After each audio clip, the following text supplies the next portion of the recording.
Ekiva e Kampala agavaayo byampuna ate nga bisesa busesa. President yatugana okubisindikayo naye oyinza okusindikamu. Anti Poliisi Etadewo Obukade bw'ensimbi 10 eriyo yabawa amawulire akwata ku omukulembeze w'eggwanga Kyagulanyi Ssentamu Robert Bobi Wine gyali.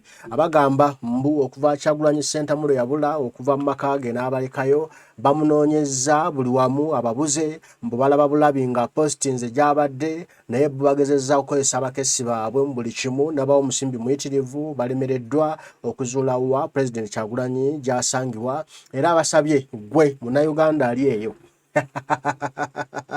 ow'olugambo kali lugambo mindi mpya bw'obanga olina amawulire gonna agakwata ku mukulembeze Kyagulanyi Ssentamu Robert Bobi Wine gy'atambulira oba gy'agenda okubeera mbu gabaweeko bagafune bamwetaaga bamukwate mbu bamuze emagere bamusibe bamuvunaane omusango gw'okutoloka mu nnyumba ye.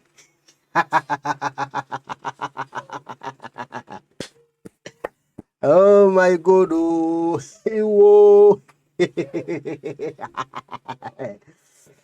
Nchiddamu enanga agambye gwe wenna alina amawulire agakwata ku ntambula z'omukulembeze w'eggwanga Kyagulanyi Ssentamu Robert Bobi Wine era ng'omanyi wa gy'ali oba gy'agenda okubeera gabawe bakuwa obukadde 10 bweddu mbu bababuze mbu n'olwekyo mbu mwangwirizeeko nga tannaba kusuula gavumenti ya Museveni mbu bo bamaze okukizuula ayagala kusuula gavumenti ya Museveni ne kati balina okumwangwira nga tannaba kugwa basobole okumuzza mu maka ge bawaddewaddeho gavumenti ya Museveni ereme okugwa era bagambye oye omusirikale oba omujaasi yenna anaakwata ku Kyagulanyi oba anaazuula waali oba anamanya entambula ze ye bagenda musimba lanka eri Namazwina bwe Gudubo bagenda kumuweerawo meja ya generali mu Namaje oba poliisi yenna anaawa amawulire ku President Kyagulanyi lanka gyerinde. Kyagulanyi afuze Museveni wabula baana mmwe General Museveni atufuze emyaka 38 kati. Naye Kyagulanyi ataafuze mwami Museveni n'akatagga emyaka 5 bwegiti Kyagulanyi gy'akutte mwami Museveni akkiriza nti kaana gwe ofuga amufuga muzeena mukoza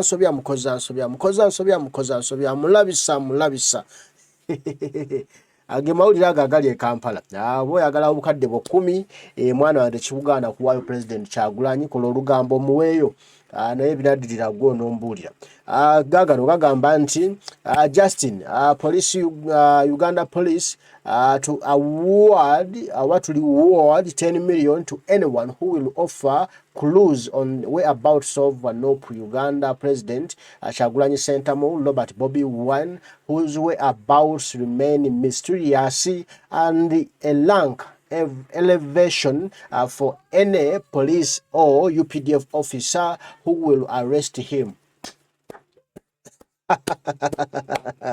Kyagulanyi oli munene, Kyagulanyi oli w'amaanyi, Kyagulanyi oli wa ddala, Kyagulanyi oli mulala.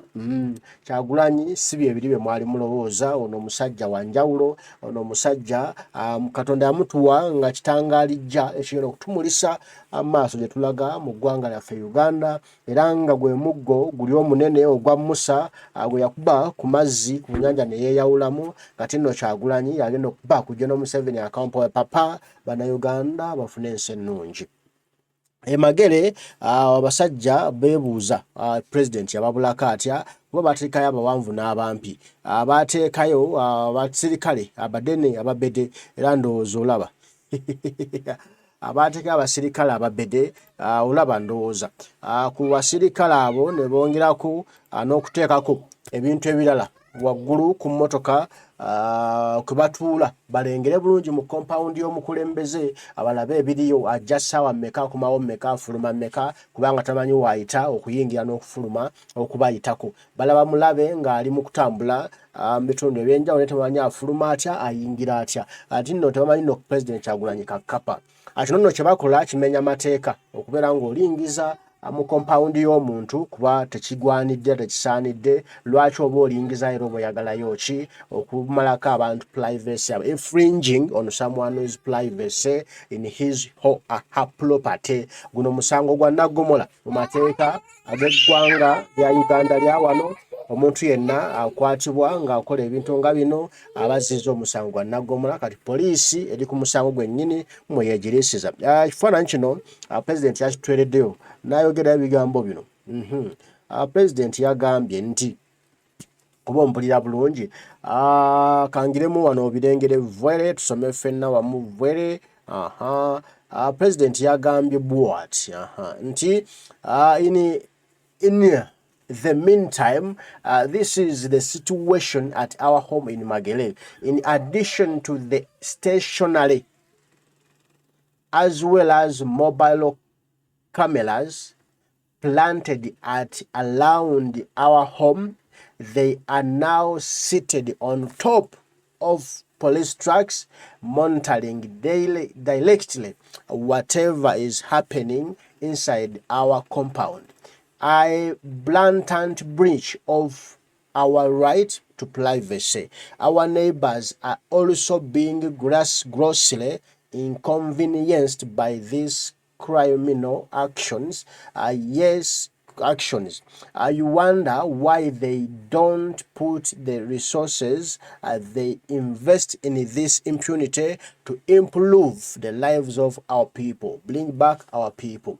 President agamba nti angebyo bikyali awo embeera eri Magere ku State House nga bano bataddewo mu kugatta kwezo kamera ze baateekawo ze baasimbawo edda okuketta President Kyagulanyi Ssentamu Robert Bobi Wine. Kati bataddewo ne kamera ezitambula mobile cameras ziri ze nagambyeko ez'abasajja bambala bigalubindi nolowooza mbu ayambadde galubindi nga basoyo galubindi eyo kamera erina focus mpanvuko esobola okuzuminga ekintu ekiri eri wala n'olwekyo baba basobola okulaba buli ekiri akanyomero akali mu compound ya President Kyagulanyi bw'ajambala bw'ati olaba akuta wano saali mu kuzuuminga ali mu kusembeza asembeza wali toilet asembeza wali ekiyumba ky'embwa asembeza wali eddaala asembeza agamba yayisewo asembeza gate buli kamu nga bakalaba eri nga bafuna ku server gye baba monitoring era gye baba receiving ebifaananyi bino ka video zino okuzuula ayitawa ayingira atya.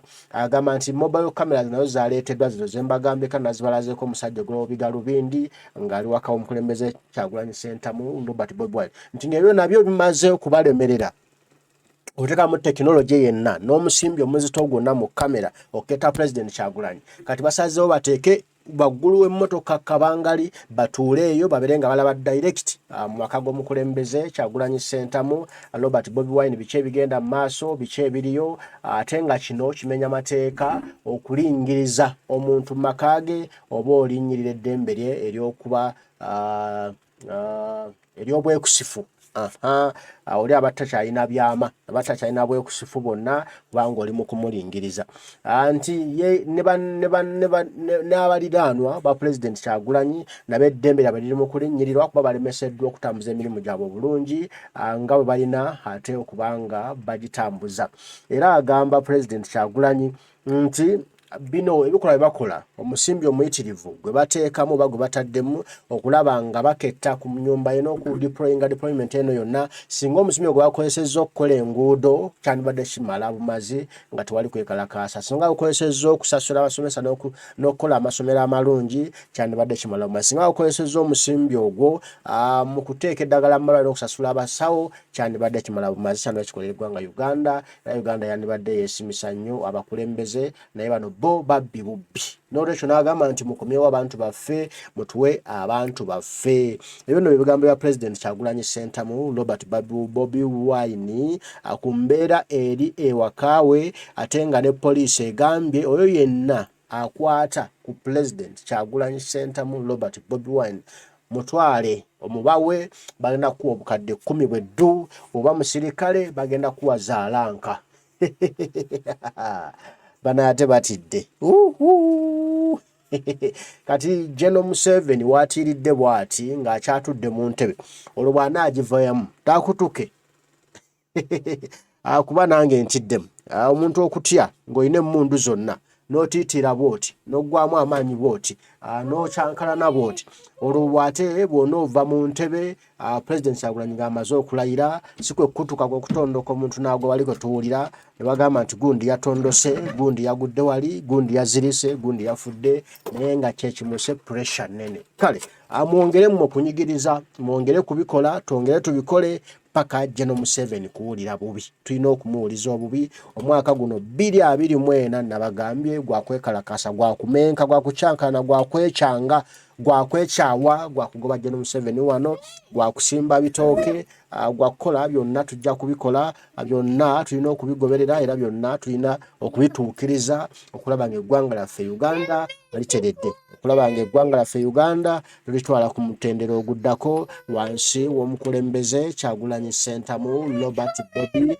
Wine, President w'eggwanga Uganda, ng'ensonga zino tulitwala mu maaso nga twegobako nakyemalira, nga twegobako obukulembeze obubi, nga twegobako abalyazaamaanyi, abakumpanyi, ababbi, abafere, abatemu, abawambi b'abantu, abakaasi b'abakazi, byonna nga tubyegobako nga tulina President Kyagulanyi. Kale mbagala nnyo mwenna abaliko mwebali kubaako, Dunda Katonda nsaba bankumire, tujja kuba tuddamu tubyogera ebigambo batayi mweraba.